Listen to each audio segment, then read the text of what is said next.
어릴 적에 그 학교에서 그 두 사람을 짝지어준 뒤에 한 사람이 다른 한 사람을 업고요. 업은 사람이 눈을 가린 뒤에 업힌 사람한테 그 말로 인도함을 받아서 갈 길을 찾아가는 그런 협동 프로그램을 체험한 적이 있습니다. 그러니까 한 사람은 이제 장님 역할을 하는 거고 한 사람은 안중뱅이 역할을 하는 거죠.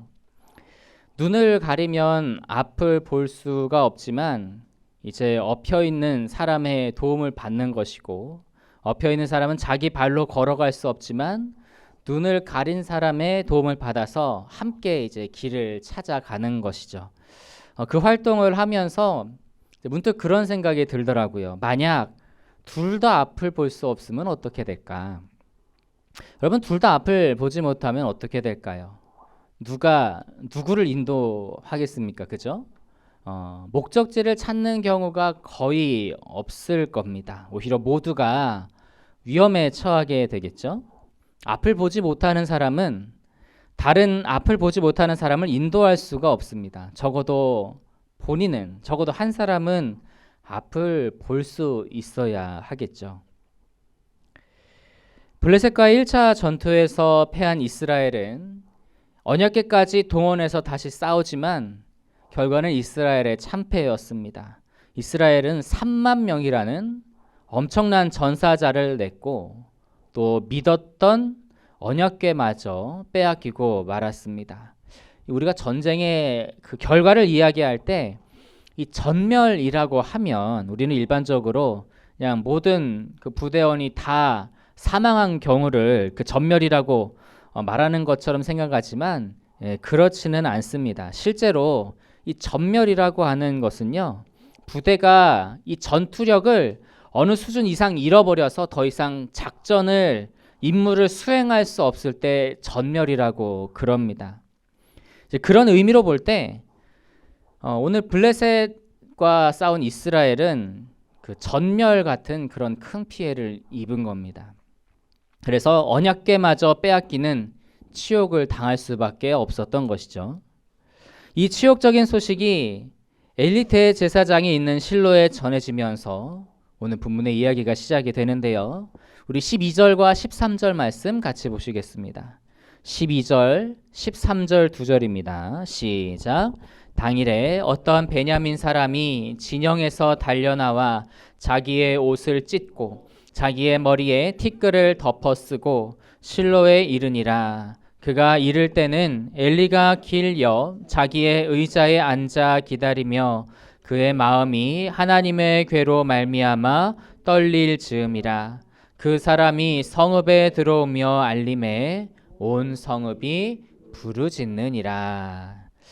자, 베냐민 사람 하나가 패배의 소식을 전하기 위해서 실로로 뛰어 들어옵니다. 이제 그가 들어올 때쯤에 엘리 대제사장의 마음이 어떤 마음이었다고 되어 있죠? 하나님의 괴로 말미암아 떨릴 즈음이라고 기록이 되어 있습니다. 지금 엘리가 불안해하고 있는 거예요. 왜 그렇죠? 그는 이런 생각을 했던 거예요. 과연 언약궤만 앞세워 나간다면 전쟁에서 승리할 수 있을 것인가? 의구심을 가지고 있었던 거고요. 그 언약궤가 이제 그 실로를 떠나 전쟁터로 갔음에도 그 의구심을 떨쳐버리지 못하고 있었던 겁니다. 이스라엘 백성들이 엄밀히 말하면 하나님의 말씀에 잘 순종하는 것도 아니었고, 그리고 또 이 전쟁을 놓고 하나님의 특별한 음성을 들은 것도 아니었기 때문에 그래요. 오히려 엘리 제사장과 그의 아들 그리고 그의 가문이 하나님의 징계를 받을 것이라는 무서운 예언만 들은 상황이었던 것이죠.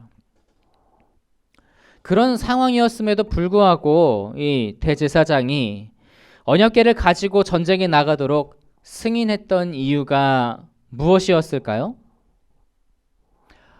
그것은 어떻게든 되겠지라고 하는 그런 생각입니다. 어떻게든 되겠지. 설마 하나님이 언약궤를 가지고 나갔는데, 하나님의 궤를 가지고 나갔는데 전쟁에서 패하게 하시겠어? 라고 하는 마음이 그의 마음속에 있었던 거예요. 이것은 엘리의 입장에서는 뭐 믿음이라고 이야기할 수 있을지 모르겠지만 사실 이거는 엄밀히 보면 믿음이 아닙니다. 엘리는 믿음과 상관없이 지금 요행을 바라고 있는 거예요. 그렇기 때문에 그의 마음이 편할 리가 만무했고 또 전쟁에서 승리할 수도 없을 수밖에 없었던 거죠. 그렇다면 엘리는 왜 믿음이 아니라 요행을 바라는 걸까요? 믿음으로 하나님을 의지해야 되는데 왜 요행을 의지하고 있는 걸까요? 우리 14절과 15절 말씀 같이 한번 보시겠습니다. 14절과 15절입니다. 같이 읽습니다. 시작. 엘리가 그 부르짖는 소리를 듣고 이르되 이 떠드는 소리는 어찌 됨이냐? 그 사람이 빨리 가서 엘리에게 말하니 그때에 엘리의 나이가 98세라. 그의 눈이 어두워서 보지 못하더라. 자, 성경은 갑자기 엘리가 눈이 어두워서 보지 못하더라 라고 그렇게 말씀하고 있습니다. 이것은 좀 전후 맥락을 보면 좀 불필요한 부분이고 좀 어색한 것처럼 보입니다. 논점을 흐리는 것처럼 보여요. 하지만 엘리의 눈은 그 육신의 눈만 말하는 것이 아니라 그 영적인 안목과 연관을 지어서 생각을 해본다면 이것은 우리에게 매우 중요한 사실을 알려주고 있습니다. 이전에도 엘리의 눈이 어두운 것에 대해서 말씀드린 적이 있었는데 기억하시나요? 우리 사무엘상 3장 2절 같이 한번 찾아보시겠습니다. 우리 앞장인 사무엘상 3장 2절 같이 읽어보겠습니다. 시작. 엘리의 눈이 점점 어두워 가서 잘 보지 못하는 그때에 그가 자기 처소에 누웠고. 자, 여기서도 본문의 흐름과는 상관없이 엘리의 눈이 어두웠다라고 기록하고 있는 것을 볼 수가 있죠. 이 부분을 이제 강의할 때 여기 역시 엘리의 영적인 눈이 어두워진 것을 증언하고 있다고 그렇게 말씀을 드렸습니다. 육신은 늙어서 쇠약해질지라도 하나님의 사람은 그 영혼이 날로 깊어지고 성숙해지고 새로워져야 하는데 엘리의 영이 지금 어떻게 하고 있어요? 쇠퇴해 가고 있는 거예요. 그래서 그의 영안이 어두워지고 가려졌다는 겁니다. 그의 영안이 얼마나 어두워졌는지 그는 울면서 통곡하는 심정으로 기도하는 그 한나를 술 취한 여인으로 취급하기도 하였고 하나님께서 사무엘을 3번이나 부르시고 나서야 그것이 하나님께서 사무엘을 부르시는 것인 줄을 깨닫고 사무엘에게 방법을 일러주기도 했던 것이죠. 이렇게 그의 영적인 안목이 어두워지니 그는 하나님의 말씀과 뜻을 찾고 그의 순종하기보다는 요행을 따를 수밖에 없었던 거예요. 그런데 이스라엘의 영적 지도자인 그가 요행을 따른 것은 비극적인 결말을 맞이하게 되는 원인이 됩니다. 우리 17절과 18절 말씀 같이 보시겠습니다. 본문 17절과 18절 말씀입니다. 시작. 소식을 전하는 자가 대답하여 이르되 이스라엘이 블레셋 사람들 앞에서 도망하였고 백성 중에는 큰 살육이 있었고 당신의 2 아들 홈니와 비느하스도 죽임을 당하였고 하나님의 궤는 빼앗겼나이다. 하나님의 궤를 말할 때에 엘리가 자기 의자에서 뒤로 넘어져 문 곁에서 목이 부러져 죽었으니 나이가 많고 비대한 까닭이라. 그가 이스라엘의 사사가 된 지 40년이었더라. 자, 엘리가 요행을 바란 것 때문에 이스라엘은 전쟁에서 패배했을 뿐만 아니라 하나님의 궤까지도 빼앗기는 치욕적인 패배를 당하게 됐습니다. 그리고 그와 그의 아들들 또 그의 가문에 하나님의 징계가 임하는 것도 돌이킬 수가 없었습니다. 만약 엘리가 요행을 바라지 않았다면 어땠을까요? 하나님의 말씀을 그가 분별할 수 있었고 그가 하나님의 뜻을 따르면서 백성들을 올바른 길로 인도하였다면 어땠을까요? 아마도 블레셋과의 다른 전쟁을 다른 방법으로 대처를 했을 겁니다. 블레셋과 무리하게 싸우지도 않았을 것이고 하나님을 이방 우상같이 도구 취급하지도 않았을 것이고 하나님의 징계도 불러일으키지 않았겠죠.